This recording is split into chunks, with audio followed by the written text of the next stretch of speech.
Geländer viert weer vasteloven, zetten ze weer aan de kant.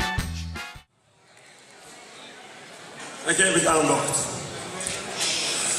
Soms is de wereld ongrijpbaar, maar dikwijls ook onbegrijpbaar. De lui sturen zich er niet aan veel dingen. De Zwarte Pieten discussie, daar werden vermeuk van. De vastelovensposter van de provincie heb ik al gewerkt. Daar staat in de Zwarte Piet op. Anderen hebben op de hoed hangen. Met andere woord, wie komt bij de omgeving binnen? En wie pas goed geroepen wordt en ik wist of loos dat er opgesmurfd wordt, dus ik ook in de krant, ga je op inzoomen en dan weer ze eigenlijk wordt ze dan stil. De smurfen, die zouden racistisch zijn. De wereld van de kleine blauwe stripkabouters zou bovendien antisemitisch en seksistisch zijn. Dat beweerde de Parijse socioloog Anton Bueno. De samenleving van de smurfen die in een bos met paddenstoeltjes huisjes wonen, dat wordt de belichaming van een totalitaire utopie gedrenkt in Stalinisme en nazisme. Grote smurfen zouden een dictator zijn, autoritair en paternalistisch, het type Stalin. Vandaar ook zijn communistische rode muts en box.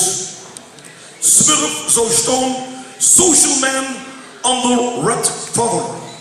De smurfen moeten hun eigendommen afstaan aan de blauwe leider. De smurfen zouden homoseksuele neigingen hebben, vooral de kleinen. Slappe witte mutsjes en strakke witte broekjes. De smurfin zou het voorbeeld zijn van het Arische schoonheidsideaal. Slank, knappend blondje en tovenaar Gargamel zou een Joodse achtergrond hebben. En zijn kat Azrael is binnen de islamitische overlevering de engel des doods. En in het eerste album, De Zwarte Smurfen, dat wordt verborgen. Want in dat verhaal werden de smurfen krank. En als ze krank werden, dan werden ze zwart. Verlezen hun intelligentie, ze werden volslagen idioot. Ze kenden niet meer praten en alleen nog njop zeggen.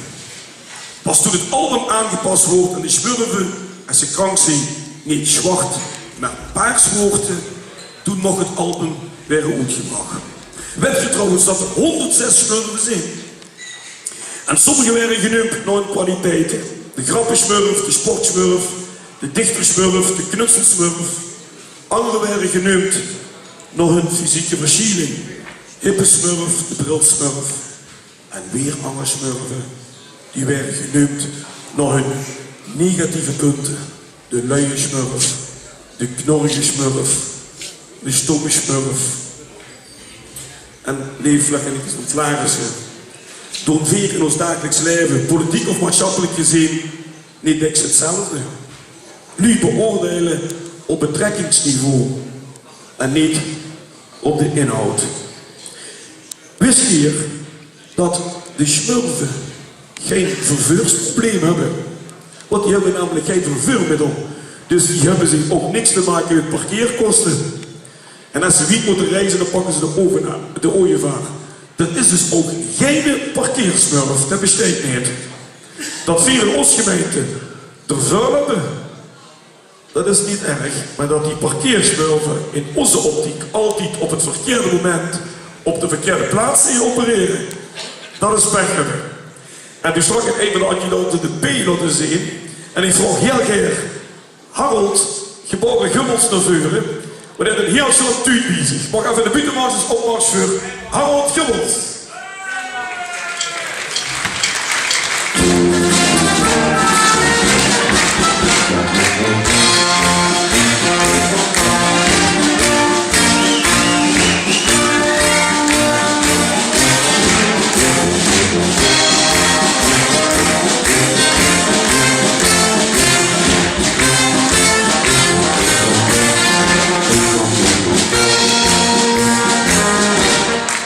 Ja, beste Harold, dan zitten we dan een ganse tuut vol. Doe jij ons verklappen wat in die tuut zit. Ja jongens, we hebben uit verlorenheid een petitie gestart over het parkeren. Dat hebben ze in klein over gedaan, maar dat is niet zo ganz goed gelukt. Maar ik heb bijna 8 keer 1111 handtekeningen bij mij. Om precies te zijn 8136. Gemiddeld qua 2,4 inzitten in de auto. Dus eigenlijk is dat ongeveer ganz gezet op bocht, want de rest kost niks gegeven. Dankjewel Harold. Harold, en dan is het natuurlijk aan wij gaan we ze geven, natuurlijk aan onze prins, want dat is de machthebber en hij heeft nu 3 dagen tijd om er eens goed over na te denken. En we weten welke oplossing dat er aanstaat, de woont zich samen met de burgemeester in. Dus jij bent verhandigen aan onze prins, de petitie binnen 8.888 handtekeningen.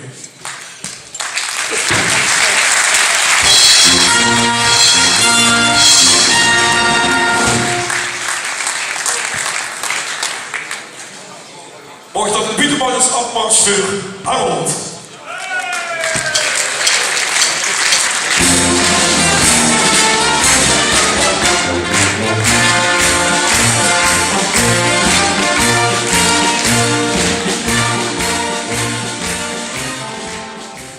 Deze gedachte metafoor van de smurfensamenleving en zijn zwakkiks nog een verhaal of nog het anders, dan legt iedereen door zijn eigen uitleg aan. Gisteren in de krant, in de crisisjaren, 1934, de burgemeester van de streek, die schreef dat het verboden was om met een masker op te lopen. En hij schreef ook dat het geheel of aanmerkelijk gekleed gaan ter kunnen waartoe men niet behoort, dat ook dat verboden wordt. En zodat die discussie bekijken, dan denkt ze, en als ze straks maar niet aan de vaste loven komen. Wie ooit zo zwang gezongen door Wilknipa, wij hem aan heilige jong, die komt aan mij. En bij hem aan de vaste loven komt, jong, die komt aan ons. We gaan even nieuws te dan lezen. Als het goed is met de ingestart, als je de tekst kent, zing het even met. Dan werd je direct het volgende programmapuntje overgeheid.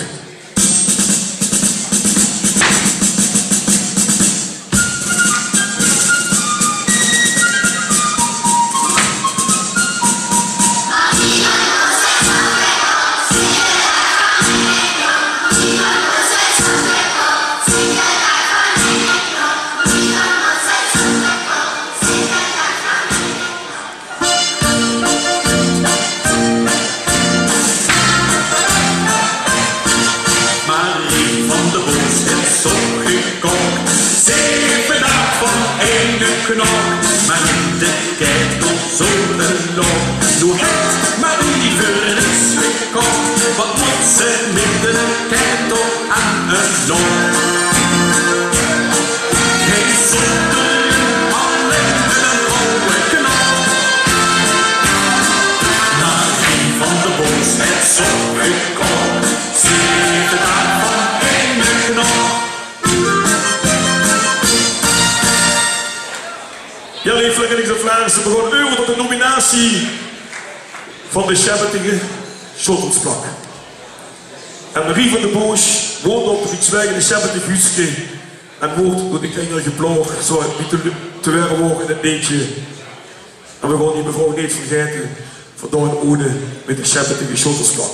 En de priester en de politicus die in het afgelopen jaar op bijzondere wijze in positieve, toch wel negatieve zin een bijdrage heeft gegeven aan de ontwikkeling van onze gemeente. Zeldzamer dan de Oscar-uitreiking, want het geeft maar één Shabbatige Schotelsplak. Voordat we dat doen overgaan, een bijzonder dank van welkom. Nee, van de dankwoord aan de tweede winnaar van de Shabbatige Schotelsplak, de heer Tom Raven. En hij heeft het klaargespeeld, Vlagennekes en Vlaarsen, om de Shabbatige Schotelsplak met alle EK's te omringen. Zelfs dermate dat we hem nog Shabbatiger hebben teruggekregen en dat we hem hebben metgegeven op zondag 19 februari. Maar ik kan Tom geruststellen, hij gaat het dit jaar niet binnen. Maar welke 4 uur maak ik kans door de eerste Pieter Meekels, de winnaar van de eerste Shabbatige Schotelsplak. Nu al de legendarische Tommy Cooper Show van 2 jaar terug. Ja, Pieter, de verkiezingen winnen en ze de beurs gelijk op ze laten lopen. Je zei stoet, je boekt het links, je boekt het rechts. Goed, de enige van de kanshebber is ook Kim Schmitz. Groen diva die toen die beus al getrokken wordt, ervoor gezorgd heeft dat Veros met een lijkbeus niet ook nog eens blauw moesten gaan betalen aan een bestuurscentrum, wat eigenlijk niet nodig was. Robert Housmans, kampioen van het fake-tijdperk. Alles bijverwijten en ze pas komt kieken en met wetsartikelen schieten, die gaan niet bestaan. Sterk Hongert. En dan hebben we nog Barry van Rijswijk. Ik heb gehoord, hij is op de sleuteloverdracht in Münster geleden. En Barry van Rijswijk, ja, wat de Pruisen zien met voetballen, dat is Barry in de politiek. En ze denkt dat ze van hem af is, dan kunt er door de achterdeur toch weer binnen. Dat is ons motto, geleid, dan komt ze terug, wat erg letterlijk moet liggen. Dan hebben we ook Jacques Renet, verreweg de modernste politicus van de gemeente. Zo wie de rest van de wereld zich rierend van de angst aanvreug wanneer de volgende Twitter van Trump komt, zit in deze gemeente elke dag weer te wachten op de volgende Facebook-oekase van onze Jacques. En oekase is eigenlijk een proclamatie van het zarenvreugde. Hij is trouwens geboren, er steekt alles op internet, op 24 april 1956. En er steekt ook nog op dat er een relatie heeft gekregen op 8 december 1964.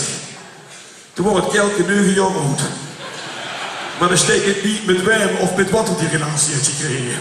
Sterker nog, dat willen we ook gaan niet weten. Ja, en dan zijn we gekomen tot de uitreiking van de Shepherding Schottersplak. En hij weet het niet, maar we gaan hem toch. Ik heb hem ook vanuit de zaal het meeste applaus gegeven, althans het meeste gereageerd. We gaan hem Barry van Rijswijk toekennen. Dus Barry gaat hem kriegen, maar dat is niet hier. Ja, het is een gobber, hè. Een gobber. Dus we gaan hem aan Pieter Meekelsmit geven. Want ik heb hem voor de tweede keer, maar we moeten hem wel afgeven. Morgen heb ik eens naar voren Pieter Meekels om de Shepherding Schottersplak in ontvangst te nemen.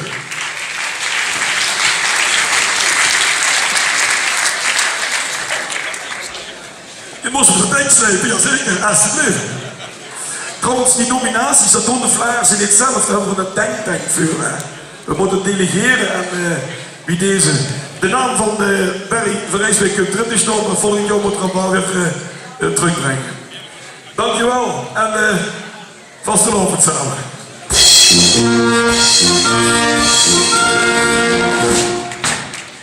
Beste Verenigde Vlaarsen, ik heb er lang over nagedacht. Ik denk, moest je het wel doen, moest je het niet doen. Ik kreeg natuurlijk alle adviezen, linksadvies, rechtsadvies. Bert Kiek Oeder kent niet. Dus ik heb voor de Prins geen koord, maar voor de Opperwaal. Maar ik heb de stootjes gewoon aangetrokken. Ik ga het gewoon doen. We moeten groot zien op een stad. Groot zien op een schat. En we hebben dit vroeger gedacht, doe best om op te eten. Ja, en als ik dan het woord opeten, ja, dan moet ik immer aan de kannibalen denken. Hè. Die doen dat letterlijk en figuurlijk. Hè. Ja. Kent je iemand voor de 3 kannibalen? Dat was een kennis voor de sanitaire stop gemaakt, maar ik ga ze gewoon vertellen. 3 kannibalen lopen door de winkelstad. Ja, dan lopen ze. En de mens zegt, en nu krijg ik me toch een schram honger. Hè. Ja, ze dan kan ik ook. En dan, ja, ik ook. Die kieken, ja. Geleiden ze weer de stad. Kannibalenrestaurant. 10 naar binnen door de overkum, 3 menukaarten, hoog zitten beneden. Ik weet het zeggen. Ik wil graag de gebakken bessenbeweger. Hoe is de bessenbewegers? Dat is de Vastenaansvereniging van Born. Vroeger waren het de bierenwieters, de bessenbeweger. Groot zit erover, bessenbeweger. Zetten anderen, en ik wil graag zetten de gepocheerde marot. Gepocheerde marot op. Nou, ik wil graag de gegratineerde Vlaarders. Trouwens, dit speelt zich wel naar de Vastenaansvereniging af. Eschgoed, zich wel vaste type, maar dan trekken de kannibalen zich niks van aan, maar ze hebben die niks te eten natuurlijk. Dus, gegratineerde Vlaarders. Overal voor later, de hele dus steekt vol. Beginnen te schansen en lekker, lekker, lekker. Het minst leuke is natuurlijk het afrekenen. Ja, dan kunt u open. Ja, zit de ene kannibaal. Ik had de gebakken bessenbeweger. Gebakken bessenbeweger uit de ober. Dat een kuitstukje, een schouderstukje, een bilstukje, een rugstukje, bier, wijn, toetje. 3 150. 350 euro, zegt de kandidaat. Dat kan toch niet, zeg. Ja, zegt, ik weet niet of je weet, zeg, maar beste mensen kennen verdraaid hard rennen. En voordat we er eentje gevangen hebben, dat kost geld. Hè. Ja, ik had die gepocheerde marot, getelde kuitstukje, rugstukje, bicepsje, tricepsje. 450. 450. Gloeiende gloei. Dat kan toch niet zetten. Stop zetten over, ik weet niet of je weet wat Marottenrijk ligt. Dat is maar een verdraaid klein gebiedje in Limburg. En die blijven praten. Dan voel je dat je er eentje de mond gesoerd hebt. Ja, dat kost tijd. En, niet onbelangrijk, daar zijn er niet meer zoveel van. Ja, het is trouwens echt goed. Nodig was te loven. Daar moet wat met hem. Ja, ze de ene kannibaal. Ik had de gegratineerde vlaars. Gegratineerde vlaars zetten over. Dat is een kuitstukje, schouderstukje, rugstukje, bilstukje, buikstukje, bierbij. Toetje 650. 650 euro. Dat kan niet zijn. Er zijn er best wel veel van. Die zijn vrij leuk, die rennen niet hard. Nee, zegt hij over. Maar heb jij nog na de carnaval maar eens eentje moeten schoonmaken?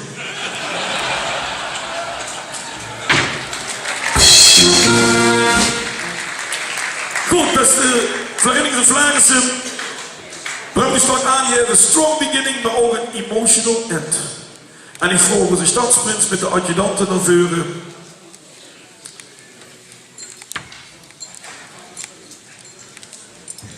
En we gaan dadelijk een noord liedje wat we nog samen gaan zingen. Daarna kreeg ik nog even voor de stadsprins het woord. En ik vroeg de kapel. En ik vroeg hem allemaal te gaan staan. U in de engel te pakken. Gruitje op Gelen. Gruitje op de wereldstad. Gelen, dat wordt een wereldstad. Zeg met, als het goed is, zegt de tekst op de wiel.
Ze nu is het moment aangebroken dat ik nog heel graag het woord aan onze prins ga geven. En misschien dat hij zo meteen de gelegenheid geeft om de envelop open te maken. Bas, aan dit het verlossende woord.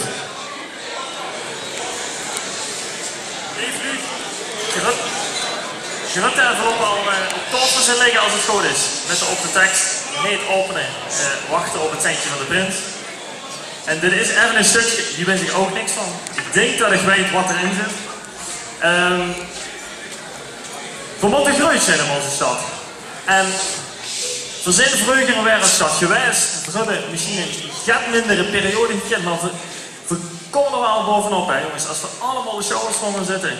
En om dat nog een keer extra te benadrukken en om dat te belichamen, wil ik nu vragen om langzaam de envelop open te maken. En op de achtergrond zal dan het spandoek onthuld werden.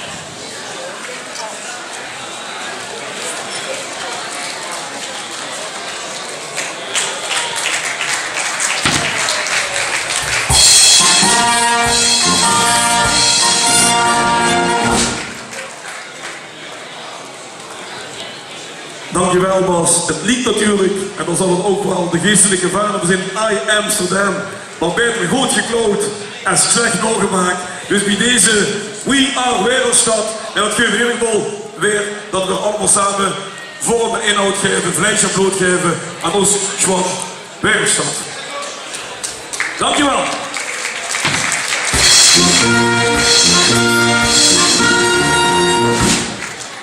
Dankjewel. Morgen in de buitenmars, SF-mars, voor onze prins en zijn adjudanten.